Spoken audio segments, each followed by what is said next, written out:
I am so thrilled to welcome today's guest to Global Health Dialogues. Joining me in this episode is His Excellency Said Darwazah, Executive Chairperson of Hikma Pharmaceuticals. Under his leadership, Hikma has grown from a local to regional, then to becoming a global enterprise and global player, improving access to quality, affordable medicines worldwide. His Excellency is widely recognized as one of the most influential healthcare leaders in the Middle East, having been named among the region's top executives by Forbes and Arabian Business. And beyond the accolades, His Excellency is deeply committed to expanding access to medicines and building stronger health systems, especially in low-resource settings. We're going to explore how regional pharmaceutical companies can play a bigger role in global health security, the importance of public-private partnerships, the lessons he's learned when he transitioned from the corporate world to become Jordan's health minister, and how we can all work towards more equitable access to essential medicines worldwide. Your Excellency, it's an honor to have you here. Thank you so much for joining me. Thank you. It's an honor for me to be with you. Thank you. Thank you. Thank you so much. Hikma started with your late father, His Excellency Said Darwazah, in 1978 Amman, at a time when the region relied heavily on expensive imports. After a decade of him working with pharma internationally, he decided one day that the region could make its own quality medicines. On what did he base his brave decision? What was the context in Amman then? And how has this vision shaped Hikma today? My late father was a very brave man, obviously, and willing to take on all sorts of risks. He always had a dream that we could start in Jordan, even when he was very, very young. Actually, before he went to the States to get his master's degrees in industrial pharmacy, his dream was that we would start in Jordan a pharmaceutical company that one day would grow to become a global leader. So this was the dream, this was the mission, this was the thing that consumed him the most. So although he had to wait, he went to the States, he got his master's degree, then he worked with an international company, a global pharmaceutical company for 10 to 15 years actually. But he always, in the back of his mind, he always had this vision of starting this company. And I learned actually just this weekend that although he started in 1978, he was already talking with some people from 1974. He was already thinking about how to do it. And then the chance came in 1978. He came to Jordan and he had international partners, actually partners from Switzerland and Italy when he first started because he needed a technology. So we started with them. I joined about 2 years later, so really the first year of full production in the company. And for my father, there was no limit. That's it. We're going to go ahead and we're going to build a global company and we are going to do our mission, which is make very high quality, affordable medicines available to all. Because he saw when he was with Big Pharma, he saw what kind of prices they were, asking in the region. Now, sure, some countries in the region could afford, but many other countries were not able to afford this. So this was his mission. He always told me, we need to be good corporate citizens. You need to work in every country you work in. You need to be an investor. You need to start your, manufacturing in that country. You need to produce high quality, same quality everywhere, and so on. So this was the vision, and I think he obviously had been preparing himself for a long time to get there, and then he said, "Yalla, let's go and let's do it." And do how old were you when you started working with him?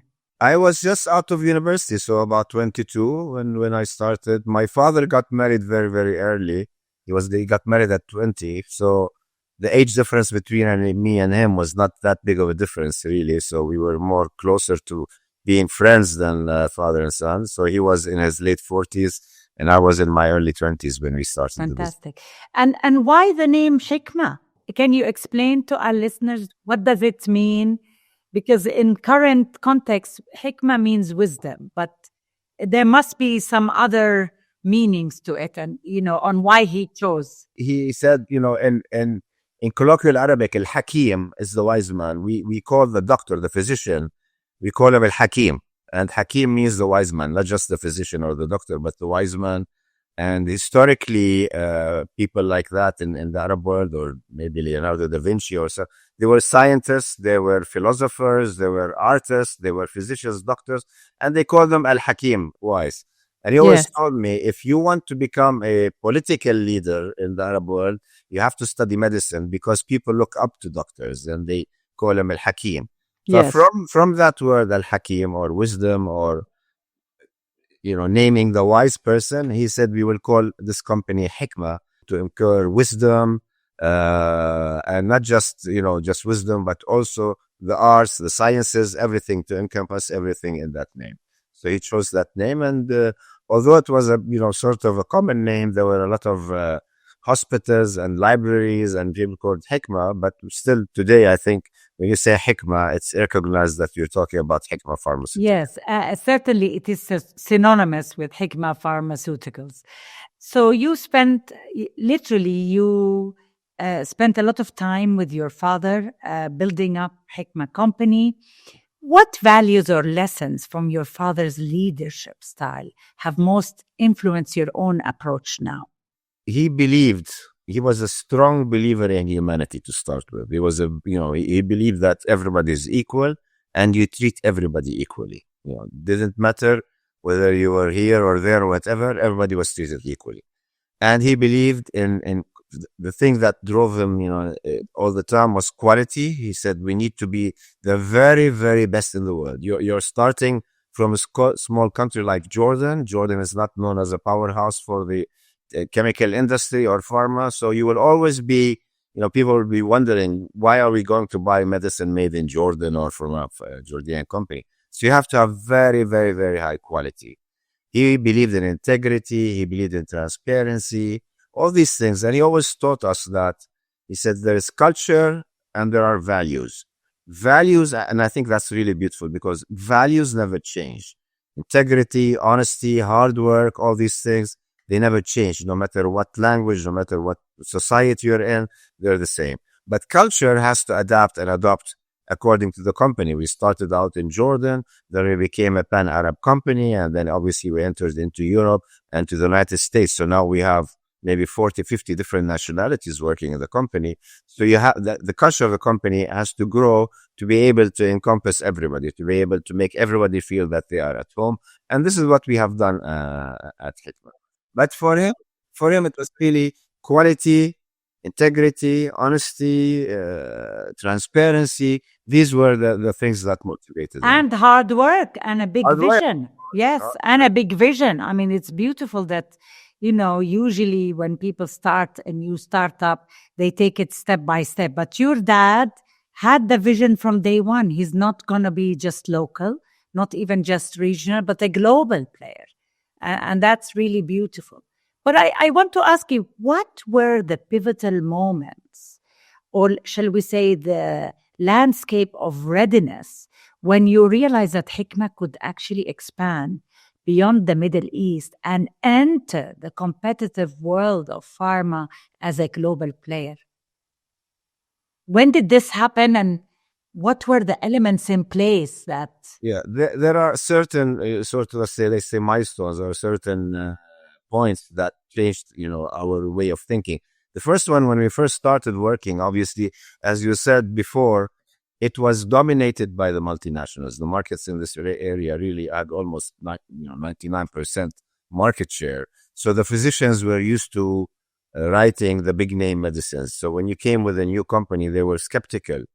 And the first 2-3 years, we didn't get any traction. And then we did a market study to ask the physicians what would they need to to start working prescribing medicines made by Hikma or made in Jordan.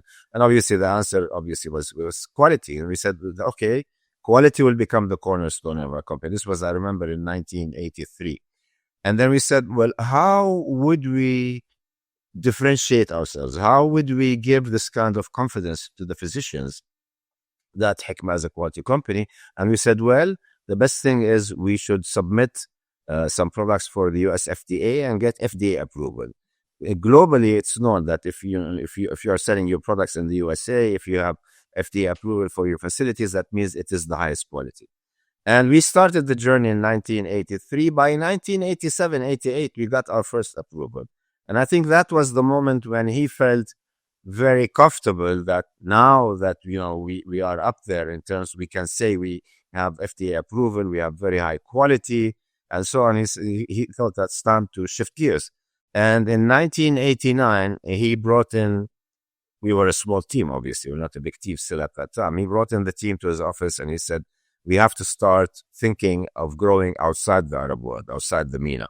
So I want one team to go to Europe, and I want one team to go to the USA and see how we can expand the business. It was 1989, so only like 10 years into the age of the company, he started thinking, how can we get outside the Middle East? How can we become a global conglomerate? And, to cut a long story short, one team went to the USA. I was heading that team. We acquired a company in early 1991 called Westward Pharmaceuticals.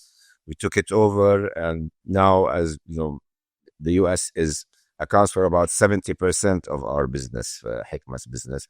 The team that went to Europe decided on settling in Portugal, and now in Portugal we have huge manufacturing facilities. We have about 6-7 manufacturing plants in Portugal that manufacture there locally and export globally to the Middle East, to Europe, and to the USA. So it seemed like it would be almost impossible to do.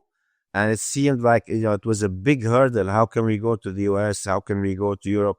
How can we compete with the local companies? How can we compete with the international conglomerates? But, by believing in ourselves, by making sure we kept to what we believed was true, quality, and all the things we talked about, the values before, we were able to slowly build the business. And by 1994, we had established ourselves as a European, an American, and a Middle Eastern company. So only 15 years into the life of the business, we were already an international global company. And, just to unpack what you said, it really is, at the end of the day, the product will speak about itself. If the product is qualitative and there is trust and the public understand that, especially with medication, it has the approvals from the top regulatory environments, people will go for it. Certainly when I go now to buy medications, usually in low middle income countries, we're always asking, who made this medication? Is it in Jordan? Is it in Europe, etc.? When I see the name Hikma, I immediately buy it because I know it really is synonymous with quality. That brings me to, your product portfolio. For our listeners, Hikma product portfolio is really mainly branded generics, injectables, and non-branded generics, serving markets, like His Excellency said, in North America, Europe, and the MENA region. I was in a conference for childhood cancer in Canada in 2023, and I was attending a session whereby a scientist was presenting a study on the varying outcomes of certain generic oncology drugs. It was a comparative study. The study showed the impact of one generic drug and how it was equal to actually not giving the drug at all. I was completely stunned. How can this be allowed to happen? So my question to you, how has Hikma managed to navigate the murky world of the generics market?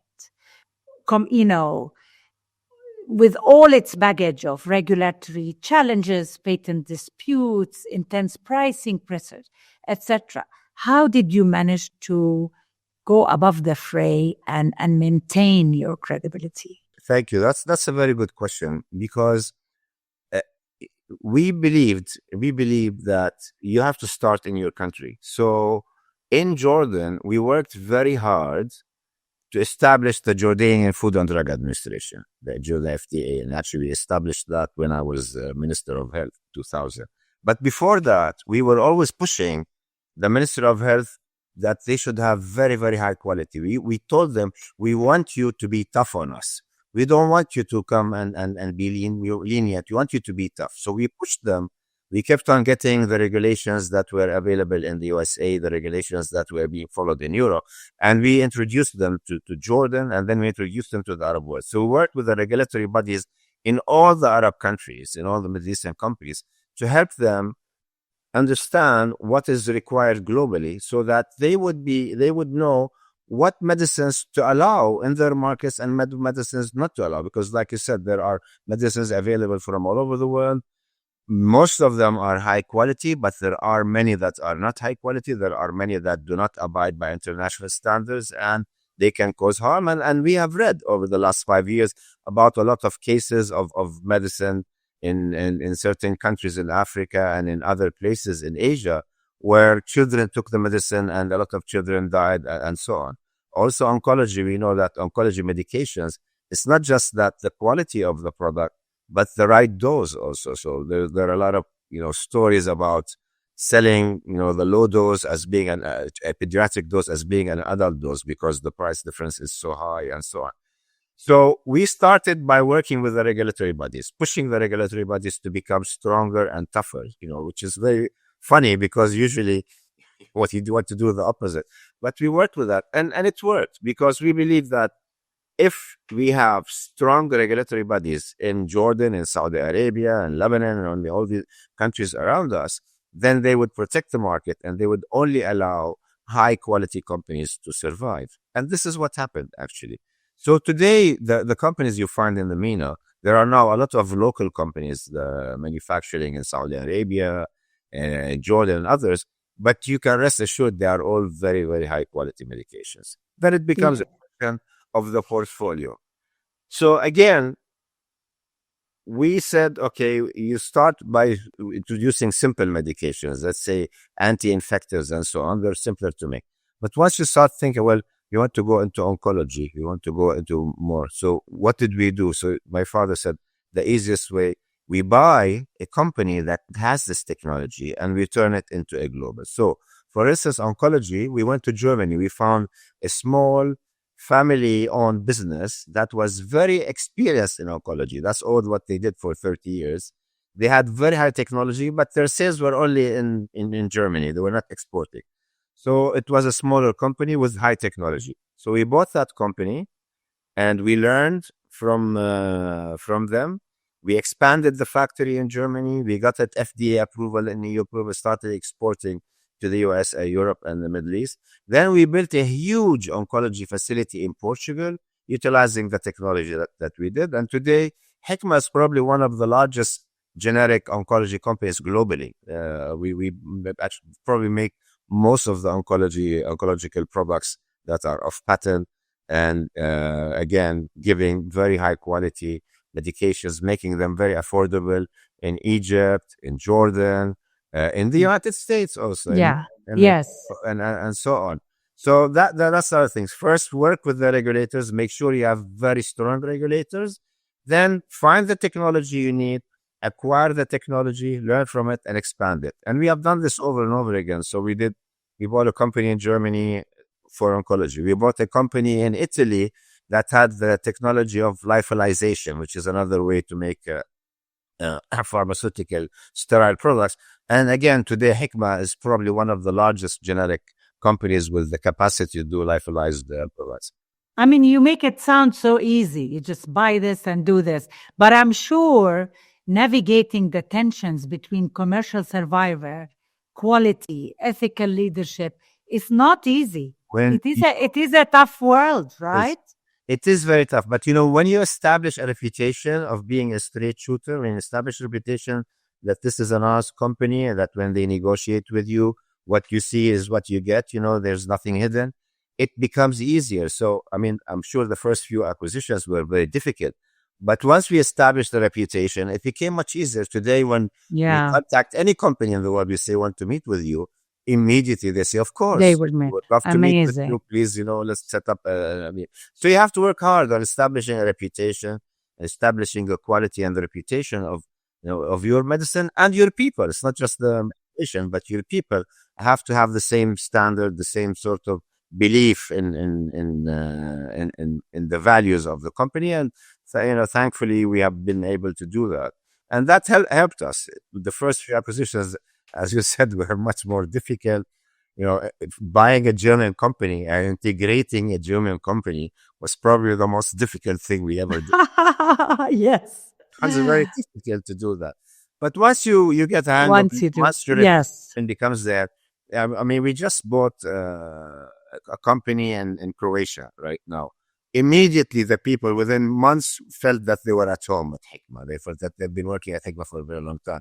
Because when they heard that Hikma would be acquiring them, they were extremely happy because they know what happens when Hikma acquires. It means immediately a lot of investing in the facilities, investing in the technology, bringing it up to international standards. So they like that. So they look forward to it. And today, obviously, it's much easier than it was when I did it 30 years ago. Yeah, I can imagine. Many people ask me, will Hikma, now that you've become such a well-known global player, will you ever go into original production of medications? It's what we are doing now is we are moving up the value chain, as they say. In the Middle East, actually, most of what we sell in the Middle East are patented products, are products that are single source products. So because of our reputation, our ability, our marketing ability, we have been able to license in a lot of technology, a lot of products from all over the world, from American companies, from European companies, and Asian companies. So we have a very strong portfolio for that. So we don't make them. We are obviously, I mean, we manufacture them, but the technology, we acquire it from the originators. But we are now in the process of starting to invest. We are working with new companies that are coming out with technology, whether it's in the United States or in China or South Korea also. So we are, what we say is investing in stage 2 and stage 3 medications.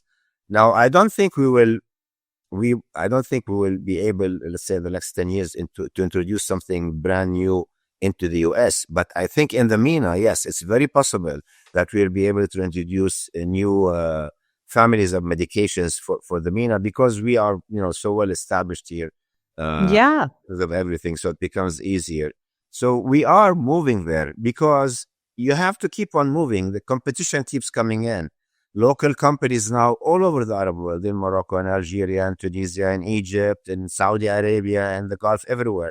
There are a lot of local companies. The same, obviously, in Europe and in the USA. And then you have competition from companies from China, from India. There are global general companies. So, yeah, to be able to compete, you have to keep moving up the value chain. And as you do that, you become more sophisticated. So the product portfolios that we have today are much more sophisticated than we had 10 or 20 years ago. We still carry the old ones, but now we have much more Yes. sophisticated products. We're also going into diagnostics. We're also entering into oncology, different oncology ways of treating cancer. So especially in the Middle East. So it's not just making medicine now, but we're also entering into other things because we don't see ourselves as only a medicine company. We see ourselves as a health provider. We provide health solution to the people of where we operate. Fantastic. So, in a way, you've expanded as if the umbrella. I'll come back to that later.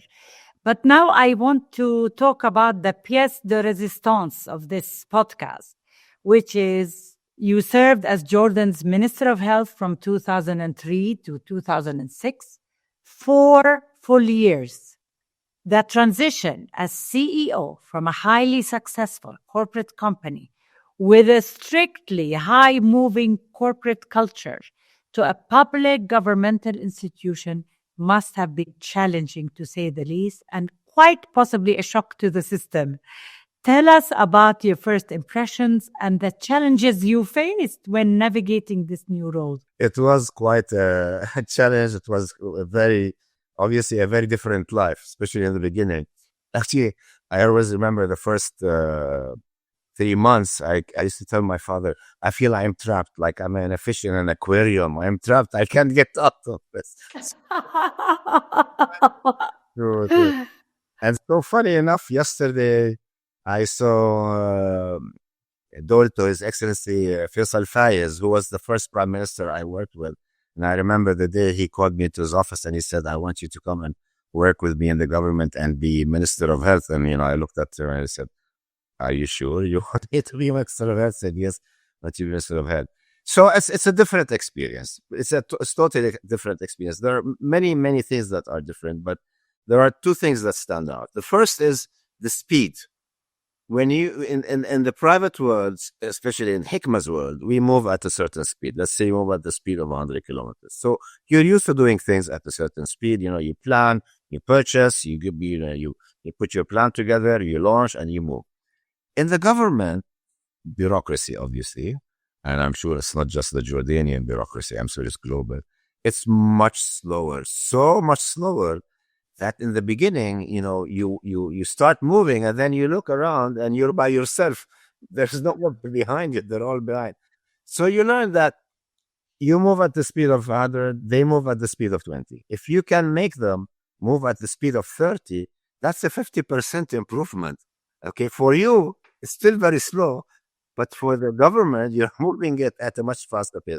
So this is the first lesson I learned, that you have to slow down, make sure that you buy in, everybody has your buy-in, and you push them. For them, if they move from 20 to 30, for them it's huge, for you it's small, but still a big improvement in that.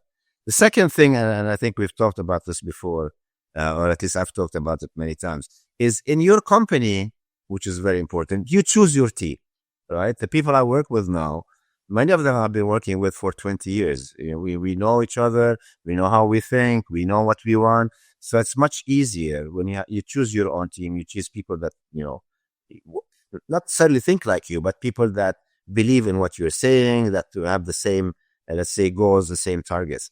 In the government, you're given a team. You cannot change the team. You cannot fire the team. That's it. The team is there. And this really is, in my opinion, where for me, you see how good of a leader am I? Okay. Can I motivate these people? Can I make them move more? Can I achieve? Can we start thinking of ourselves as a team in government? So this is the second major difference: is you are given the team, you don't choose the team. But I think if you're able to turn them into a team, have the same targets and the same vision for the ministry, I think that's very successful. And we were able to achieve, at least in my opinion, we were able to achieve a lot of things. We focused a lot on prevention. We introduced a lot of preventive medicine movements. I remember we decided one time to open the Ministry of Health centers, health centers on Fridays, and have people come in just to do, to check their blood, to check their their blood pressure, and to check for diabetes. Okay. Two simple things, but these two, diabetes and high blood pressure, are the biggest killers, or among the top 3 killers. So we introduced this sort of thinking, but at the same time, we invested heavily in building modern hospitals. We built Prince Hamza Hospital. We built Ba'a Hospital. We started building the Zalqa Hospital. So we had 2 teams, one team working on prevention, the other team working on tertiary care. And I think a lot of, we introduced free healthcare, free insurance for all children under the age of 6. So regardless where they came from, they can go to the health center in their area and get the treatment they want. We introduced health insurance for people over 65 for very little money, I think I remember at that time, maybe 75 JDs a year, which doesn't really cover usually 1 month's supply of medication if you go buy it from the pharmacy. So I think a lot of things were done. In the beginning, they were very skeptical when I came in. Number one, I was the first non-medical doctor. They were used to having medical doctors as ministers of health. So here's this guy who's not a medical doctor, who's an engineer, coming to lead us doctors, telling us what to do. So in the beginning, there was a lot of resistance, and they were skeptical about, can we do things? But I think within 1 year, they started believing in the vision that we had, and we started moving, working on fighting smoking, working on fighting have minors being able to buy alcohol or cigarettes. So it reduced a lot of laws and regulations. And then I think by the time I left the ministry, I think we really were one team working together. We had, the single vision of working together. I think we achieved a lot during that period. Actually, because as you know, I was director of the King Hussein Cancer Foundation for many years. And with all my interactions with the healthcare personnel post your stint as a health minister, I used to ask them who was the best health minister, and your name always came up, one of the best ones that they felt understood them. What private sector tools or leadership approaches did you find did you utilize to, as you said, to make a team out of the team that was present at the ministry? I think one of the first things when you move into, let's say, when you acquire a new company or when you move into something new, one of the first things you have to do is assure the people that they will be better off. Okay, that's one of the first things you need to do. Better off might mean many things, but many cases it's financially being better off. Can you make my life better? Can you improve my life? And when I came in, I said I want to start an incentive program for the Ministry of Health. And of course, they were all very skeptical. Said, "There's, this is government. This is not your company to introduce your own scheme or whatever." I didn't give up. I kept on fighting, and then eventually we found a way to do it. And we introduced, I think, maybe 8 or 9 months into my ministerial position, we introduced an incentive scheme whereby everybody in the ministry was getting extra incentives, was getting extra financial incentives. And the scheme is still operational till now. And that's probably one of the reasons why they remember me with such fondness is I did make their life better, at least financially. So that was one of the first things. Now, once you achieve these things and they see that you are, they see that you're sincere, that you do want to make a difference, that you do really want to make their lives better and the lives of all Jordanians better, they start subscribing and they start, okay, what do you want us to do next? What should we do here? What should we do here? So we obviously, we did different teams. We split the ministry into different teams, engineering teams, tertiary teams, preventive teams, all sorts of things like that. And we utilize how you work in the private sector. We introduced those, and they bought them and they subscribed to them, and they became, for me, when I left the ministry, the team that I had working with me was just as good as the team that I had at Hikma. They really had the transformation over the 4 years was really amazing. How they, when I first came in and when I left, how they subscribed to this idea that we should, how to work, how to improve, to put targets, to put deadlines, to put dates. And, it was a lot of fun. In the beginning, I told you it was very suffocating the first 6 months. But by the time I left, I was very sad to leave, actually. They had become my family, they had become my team, and I was very, very, very involved with them. And I just want to add here that it's not just about money. I'm sure people, of course, they want to put more money in their pockets. And of course, that is a plus.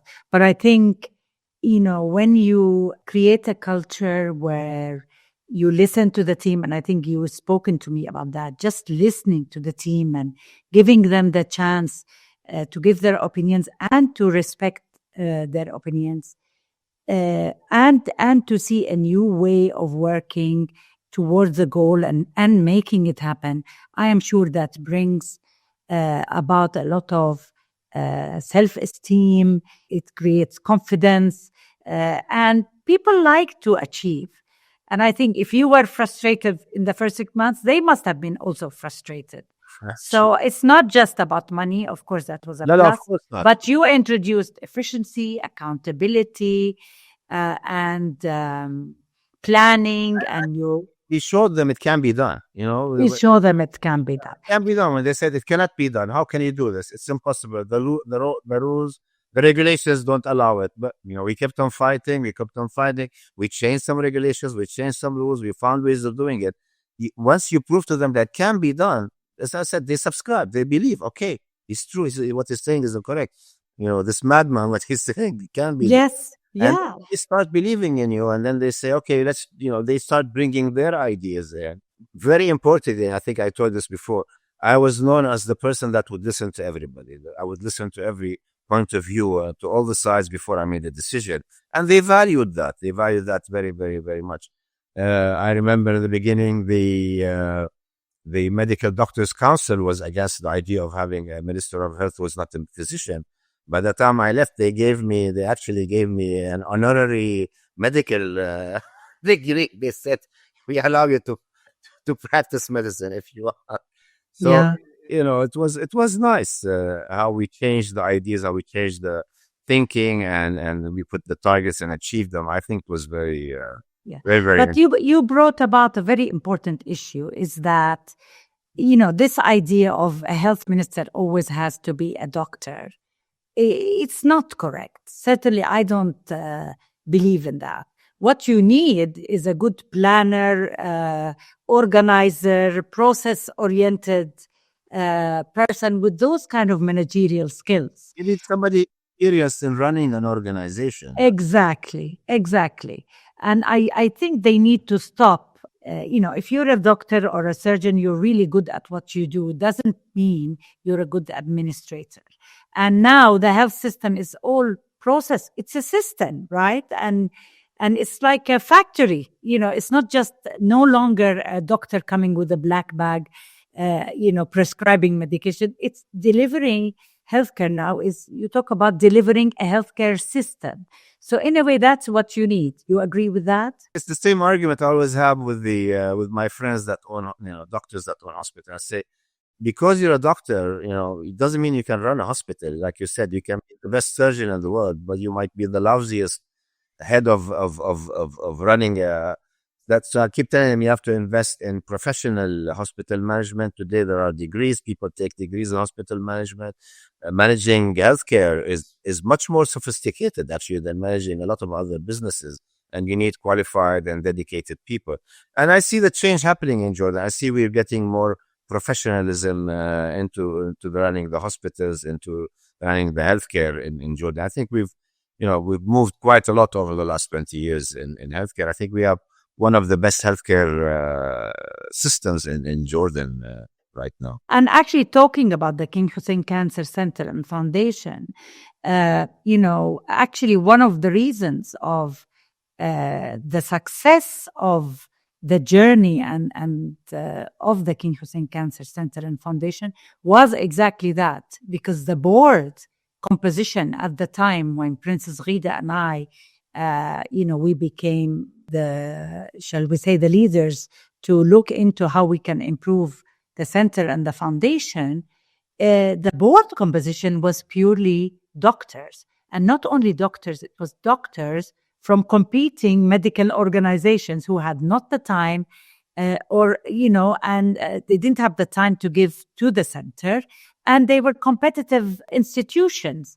So when we actually literally copied the bylaws of St. Jude's Children's Research Hospital's board composition, whereby you do not need doctors. You can have a committee to get the actual technical medical advice, but to have the board with multi-sets of skills, lawyers, donors, networkers, financial, etc., administrators, that's when one of the reasons why the center actually took off and became to what it is today. But I want to ask you also, one of the major reforms that you started during your stint as health minister was the Healthcare Accreditation Council.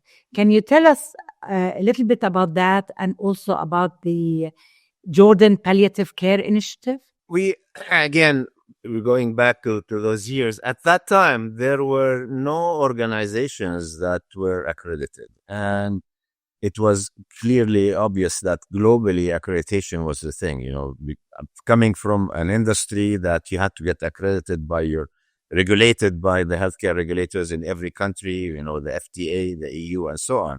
So in our mind, you had to. So when I started questioning, actually, the King Hussein Cancer Center was the first center that was trying to get accreditation. At that time, we still hadn't gotten accreditation, which they had put a program in place. Yes. We started studying, part of it was studying what you guys were doing there. The And, JCI accreditation. and then I brought together all the concerned parties, you know, the Ministry of Health, the Private Healthcare Association, Private Hospitals Association, the the Royal Medical Society, you know, Royal Medical team. We got everybody together, the nurses, doctors, everybody. We got them all together, the concerned parties, the stakeholders. We got them together, and then obviously, like you said, we also had people representing the consumer, the people at the receiving end of the healthcare. And we sat down and we started thinking, you know, what can we do and how can we do it? And at that time, we said it's still very early, you know, let's start thinking about it. So, and I was very skeptical that the Ministry of Health to be the one to enforce this, because the ministry itself at that time, we were still trying to become, you know, to go up the quality ladder. We were still trying to go up. So we were doing well, but we were not up to global standards. So when I left the ministry, immediately after the ministry, I got the team together again, and we said we will start a non-profit organization.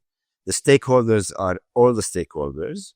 And we will start working on you know, as a non-profit organization, providing our expertise. So first we had to bring the expertise together. We worked for 4 or 5 years to learn, to build a team. And then we started having, you know, we became accredited to accredit. We're a globally accredited organization, Healthcare Accreditation Council now. And today, I would say more than half the healthcare providers in Jordan are accredited, including the Ministry of Health, the Royal Medical Forces.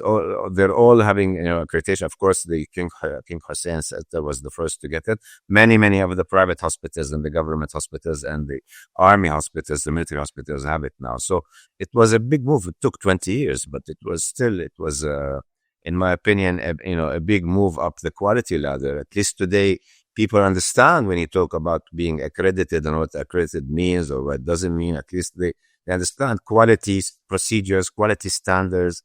We're talking about the rights of the patient. You know, now when you go to any hospital, you see they put the rights of the patients in front of them for the patients to see what are their rights, what are their, you know, requirements for them, and so on. So we have moved a long way with that. And again, that was quite a challenge when it first started. But I think today we have the technology, and today there are, I think, more than one organizations in Jordan that are providing this sort of service. Yeah. And I think it's very important for our listeners is that when you talk about accreditation and quality care in healthcare, it's really about patient safety. It's not some luxury idea or having cosmetic items in hospitals and so on. It's really totally about safety and outcome at the end of the day. Yeah. And what about the Jordan Palliative Care Initiative? That is something I didn't have a lot to do with it, to be fair. It was started by you know, different organizations. I supported them a lot as the minister. I supported them, and then obviously in my capacity as a private citizen, I've supported them. And today we have quite, you know, we have a good organization. I remember also when they first started, they were having problems in getting medications like morphine and so on because it was illegal. So again, at that time, Hikma worked with the government to provide the oral. I think, I don't know if we still do that now, but I remember some time ago when they first started, we provided them with with morphine and medications like that for the palliative services. Yeah, but it's interesting that you said, you know, because that was the issue with palliative care in many low middle income countries who've been slow to adapt a palliative care treatment system. Is really, it's bureaucracy. It's not the issue of the cost of the morphine. It's actually the legal environment. Yes, unfortunately, some rules and regulations that stop it from happening, especially because you have to deal with with, narcotics and things like that becomes very, very, Yes. pretty sensitive. Yes, but Jordan has come a long way with regards to that. Now, of course, we cannot not talk to you about your role in providing affordable medications and in bolstering global health access to medications. Hikma operates in many emerging markets. Of course, there's always, as I said before, a tension between profitability and equitable access. What responsible strategies, whether pricing strategies or whatever, do you have in place to ensure that medicines are truly affordable and accessible, especially in low middle income countries? I think what differentiates the Hikma model from most other companies is we exist in almost every market that we're in. Okay, so the vision my father had is, okay, you want to go to, let's say you want to enter Egypt. I don't want you to export to Egypt. I want you to go to Egypt and then either acquire a company or start a greenfield operation in Egypt. If there are companies to acquire, we acquire. If not, we build our own. And you start a local pharma company utilizing the technology that you have learned, providing the products that you have, but employing local people, educating local people, abiding by the local regulations. And then, like I said before, pushing the local regulator to have higher standards. We're always putting, everybody's, other companies hate us to say, why do you keep pushing the regulators? Other companies usually try to do the opposite, right? Yes, yes. No, we're pushing because we want to make sure that the affordable medications available in those markets are high quality, whether they're by Hikma or by other companies. They still have to abide by the same standards. So when you push the standards up, they have to move up and provide with the same standards. So we have manufacturing in almost every country we operate. So from Morocco, we have 2 or 3 facilities there. In Algeria, we have 3. Obviously, you have to build more than one factory because different products today need different. Oncology needs a dedicated facility. Some anti-infectives need a dedicated facility. Other things need that. So we have in most countries now that we operate, we have 3 or 4 factories providing as many of the products as we can. And we also try to cross, whenever we can, send from Saudi Arabia to Egypt, for instance, or from Jordan to Saudi Arabia and so on. But we do a lot, we local, probably when we, 80% of what we sell is manufactured locally and 20% is in other facilities. And then the same when we went to Europe. So we have manufacturing in Germany, we have manufacturing in Italy, we have manufacturing in Portugal, we have 4 facilities in the USA. We're probably one of the largest generic pharmaceutical manufacturers in the USA. And that's funny now because they're talking about, local manufacturing and so on. We started doing that a long time ago. So that was the philosophy.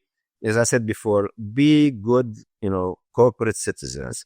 Make sure that every market you work in, they perceive you as a local, not as somebody coming from outside, but somebody that's local, that's working for the benefit of the country, that you get the respect of the Ministry of Health, you get the respect of the government of the country that you're working in, you get the respect of the physicians, and eventually, of course, the patients. And this is the model that Hikma has built. It took time, but, thank God today, when you say Hikma product, whether you're in Egypt or in Algeria or wherever, Morocco, Saudi Arabia, or even the United States, that's a high quality product. It's become synonymous with high quality. It took, 40 years or 35 years for us to get there. But today we have it because we stuck by, the principles that our founder put for us. Yeah, but having these sort of local hubs in various countries, does that help with lowering prices also? Ideally, when you study in universities, they tell you economies of scale, having a big, huge facility is but the reality is, I think it worked. In the beginning, it was very expensive having, building in every country. It's very expensive today. You're talking about an investment between $50 to $200 million in every country that once you start. Then obviously you have to keep on building and keep on investing. So it's an expensive philosophy or a strategy. But I think, it's helped. As I said, in every country we operate, we are very well respected, and we have the ear of the government. We have the Ministry of Health. Yes. politicians wherever we go. So when we say something, they listen to us. They don't look at us as somebody trying to come in and abuse the process or so. Yes. They say when these people talk, Interesting. they know what they're talking about. Let's listen to them. When they tell us Yeah. we have to do that, we have to do that. So it helped a lot. And Hikma is actually is very successful in, let's say, in terms of image quality, but also financially is a very successful company. We actually have very high profitability compared to other competitors because of the efficiency that we've established, because of the high quality and the trust that we've established. Hikma is also financially, obviously, it has to be financially successful to be able to continue to grow to where Yes. we are Yes. today. Yes. So what you're saying is that governments are now realizing they have to pay that bit more for quality. Yeah. But of course, the fact that you are in the generics market anyway, in and of itself, you're kind of giving more access to affordable medications anyway. Yeah. Do you have any partnerships with governments and global health organizations, for example, to expand access to essential medicines, for We example? obviously we work with a lot of. I mean, we don't have any sort of formal partnerships, but we work with a lot of global organizations. I was invited. I remember last year to Geneva. They were having a conference about again having in Africa to have access to high quality, because they have a lot of problem with medications that are not high quality, or bad medications. So actually governments now are contacting us and asking us, why don't you come to our country, study and do your model? So now our models become the preferred model for the health regulators. And for that, we've had visitors now, not just from Africa, just visitors from Asia, from a lot of the Asian countries coming to visit us, ministers of health and government officials coming to meeting with Hikma, saying, we would love for you to come and replicate the model that you have, building locally and teaching that. Now it's recognized as a very effective model for both, for us and for them. That it's a nice win-win situation, and we are now studying. We're in the process of studying to start another 3 or 4 different countries doing the same thing. We ask very simply that, when we go to a country, that it's very, the regulations are transparent, that there is a buy-in from everybody, that, they want somebody like Hikma to come in and do this. Because a lot of times we tried in the past, you get, for instance, the Ministry of Health would be very, wanting you to do that, but then you fall into trouble with the regulations of the Ministry of Industry. They don't give you the permissions to start, or you can't find a piece of land to buy, or whatever, So now it's so funny. The last government to come visit us, they came like as if they've been studying what we've been saying. They said, okay, Saeed, here we go. The land, we have it. The financing, this is the cost of electricity is this much. We are building a university, a technical university on site.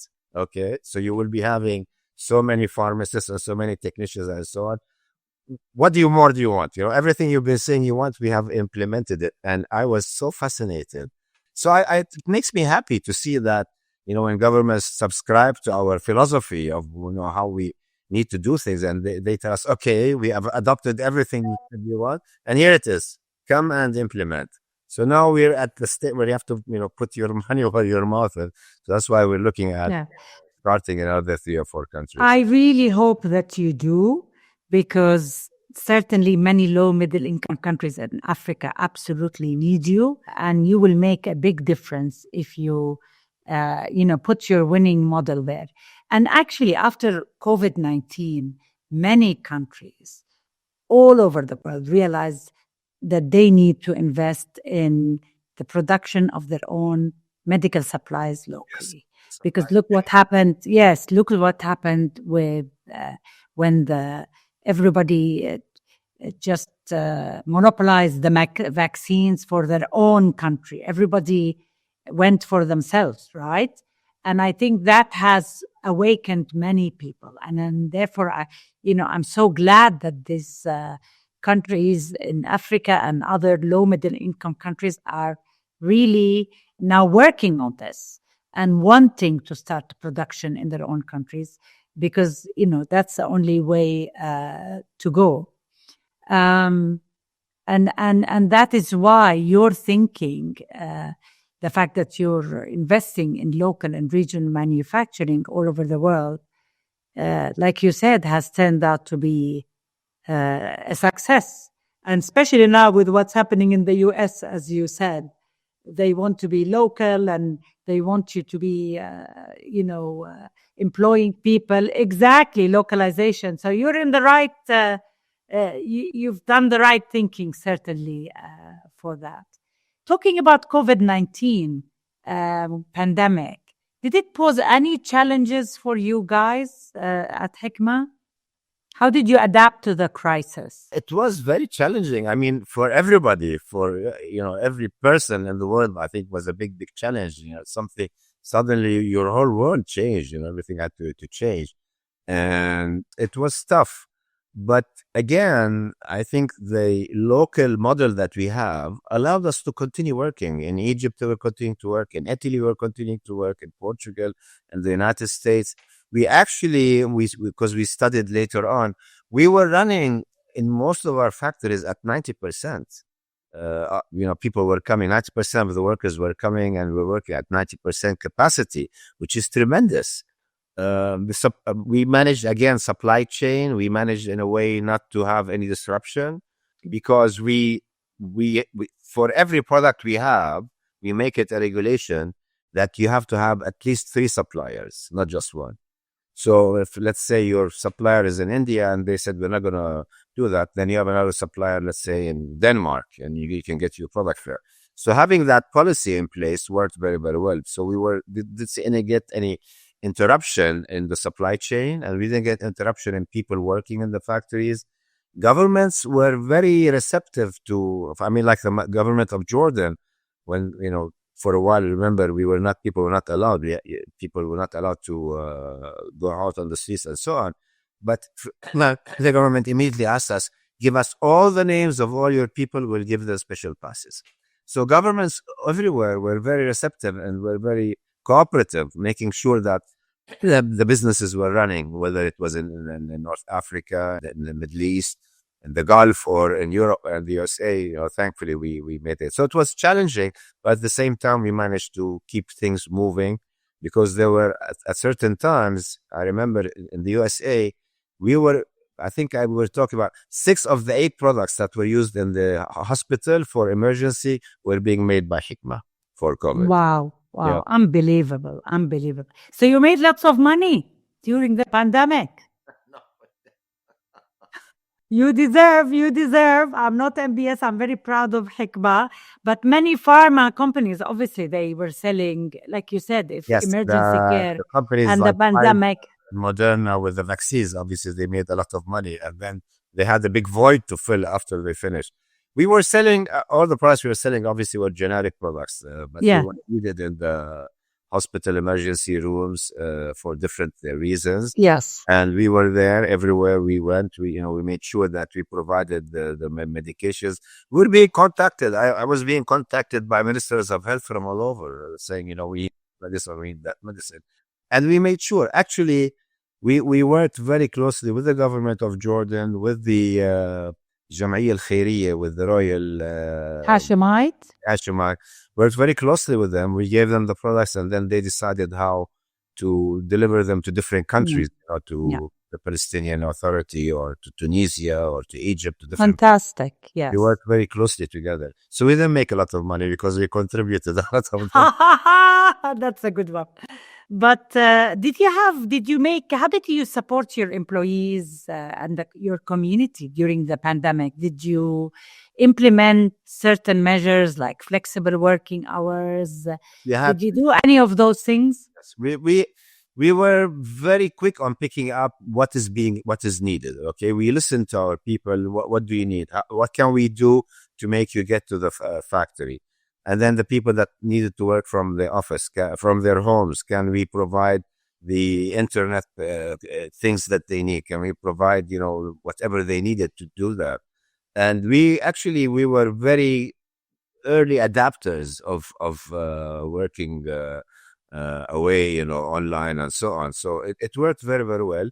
Today, we have a nice hybrid model where obviously in manufacturing facilities, you have to be there.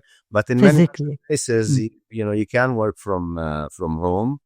We require maybe 2 or 3 days a week that you come to the offices, but we have very flexible, depending on the different departments and the different divisions. So we're very early adopters of the new world, the new, the way. Yes. Although there is a big movement now against flexible working hours, which actually, Yeah. in some parts of the world, actually punishes women a lot. But you believe in that, so I'm happy to hear about this. Again, and another thing, maybe we never talked about this. Do you know that in 1980, when we were 2 years old, my father said, all women that have children under the age of 6, we will pay for their kindergarten. When it wasn't even required by law, No, imagine. 1980. Yes. So Hikma has always been very, working with the women that work in the company to find solutions for them to make their life easier, because we realize that at least half your workforce are female, at least in many places, even more. And in many places, you want them to be more because I think they are more efficient and they are more conscientious and they work better.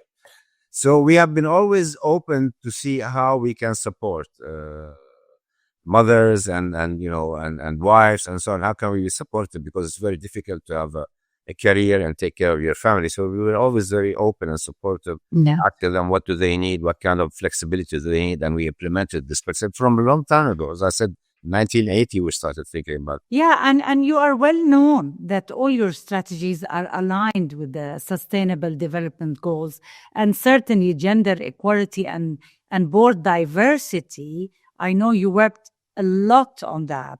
Yes. Have you reached parity in board representation? Here we are talking about women in leadership positions. From board-wise, yes, we have. And inside the company, till I would say we have been very, very successful with that. Till you reach a certain level, I think we still haven't broken like the top 2 levels. We still don't have enough representation or female representation or diversity representation. I think we're working hard on getting there.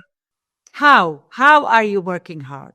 Do you have any institutional framework in place to get to that? We have a lot of programs. Sometimes we don't like that, but sometimes we put quotas. We do actually put quotas sometimes, that when you are hiring new people, so many of them have to be from this, from that, from that. I don't like the system, but sometimes you have to enforce it to get it to the bit.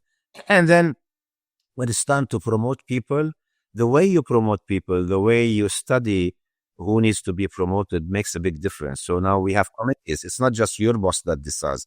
We have committees that do the 360 evaluation of the employees at each level.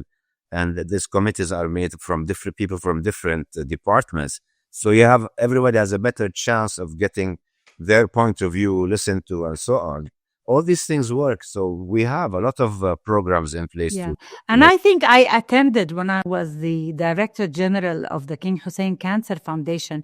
I was invited to one of your women's leadership development programs. We have a huge women empowerment and leadership organization. Yes. And I remember I went there to speak and, the audience was asking me questions and so on and so forth.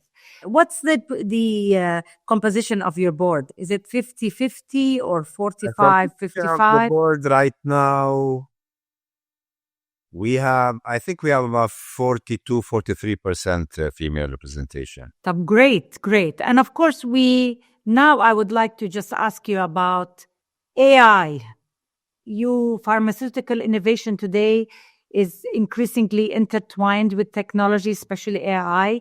How do you see Hikma leveraging AI? Artificial intelligence is at all levels. It's not just in the lab or in the innovation. Now, at all departments, the legal department uses it, the financial department uses it a lot. And it's a way of getting access to results very quickly. But if you want to do this, you can get the access. In terms of the lab, we are introducing it to the lab. it really cuts down. The regulators are not there yet. Again, the problem with pharma is you are as good as the regulator, right? If you're better than the regulator, you still can't move faster. You have to move as fast as you.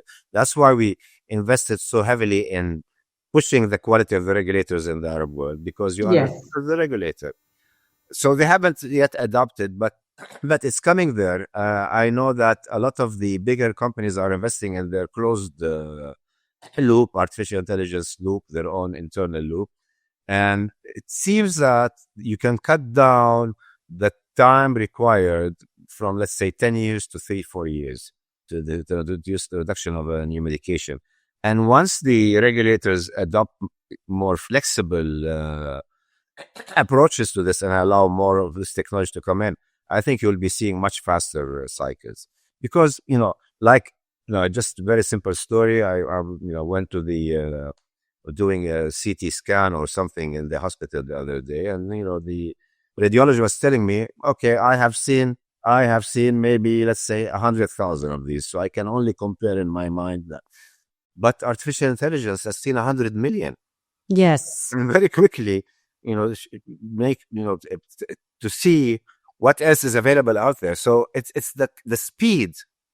It's the speed of getting the results back to you that is going to be changing everything, and so on. And the scalability, like you said, especially with readings of early detection, mammograms, or Exactly, and I'm looking forward the benefits of AI for healthcare. It's not just for medicine, for all of healthcare. It's going to be tremendous. I mean, now today there are centers you walk in 2 hours, they do a full scan for you, and then they give you everything that's going to happen to you for the next 30 years. Because they can go through.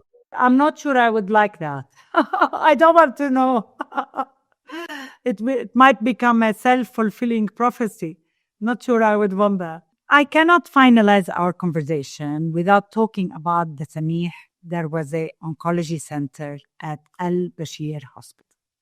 Why? Because it's an amazing example how, as a family, you are also committed to expanding access to healthcare, strengthening and access to care to people. And also, it highlights the power of how a quadruple partnerships coming together to bring quality cancer care to a public hospital.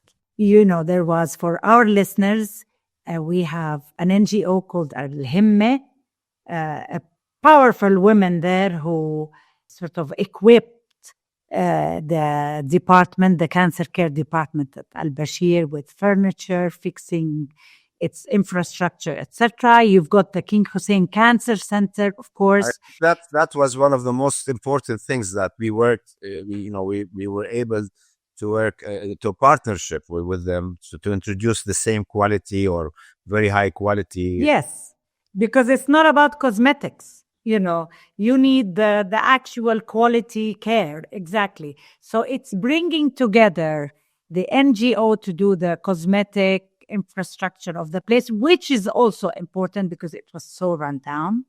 And then you have, of course, the King Hussein Cancer Center, powerhouse with as a powerful oncology care center, bringing in their expertise and management.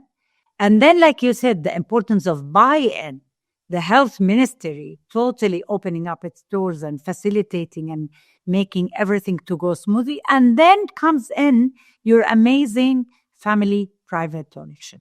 So it really was an example of how the private sector can work hand in hand with the public health system.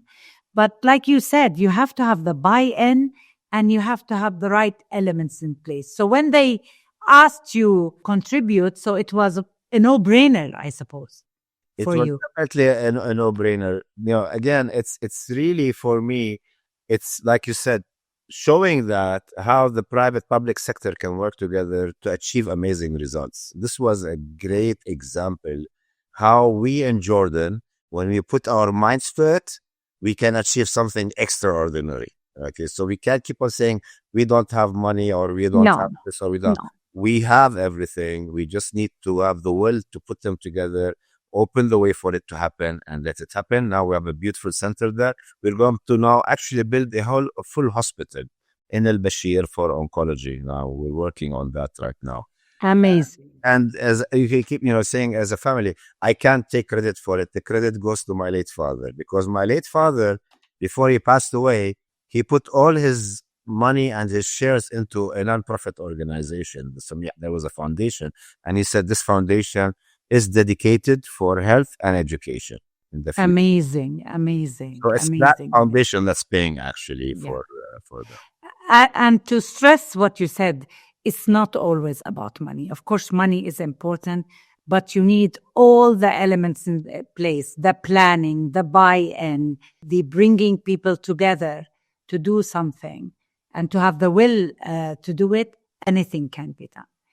Closing reflections, personal reflections from you. Looking back, Your Excellency, what leadership lesson really has stayed with you the most from both your time as Minister of Health and as the leader of Hikma? I think really, whatever you want to do, you have to think of all the parties involved, and you have to make sure that all the parties involved come out as winners. This win-win, if there is a reality to it, you have to think about everybody that's involved, and then make sure that everybody comes out in a satisfied manner. Because if you do that, success is assured, because it becomes everybody's interest to make sure the project is working. If it's only my interest and not the interest of the other party has no interest in making it happen, and they will many times stop it from happening. So it's very, very important you sit down with all the stakeholders, you listen to them, and you try to reach some agreement where everybody has the buy-in. Once you have that, it's very easy to implement. Yeah, it's so true what you are saying. And, of course, Hikma now, going from strength to strength, and inshallah, it will continue to do so. It's one of our, we're so proud, we as Jordanians, of Hikma, of how, the journey of Hikma to become a global player. But I'm sure one of your proudest moments at Hikma, it must have been along the way. Now you're achieving too many things. Maybe, you got used to success. But when was really your proudest moment at Hikma? Do you remember a time when you look back and you said, my goodness, did we do all of that? Actually, at every stage, At step. every stage, But I think that the biggest was when we decided to leave the Arab world and go to the USA. Yes. We had to go there and, find the company, buy it, and then learn how to run the business there, learn about the way it's being done in the States, and in 3 years, turn it into a profitable business. I think that for me personally was a big, wow. We came in here, we didn't know what to do, and here we are. We bought this company, and now it's a very successful company, and we're competing with the best of the best in the toughest market in the world.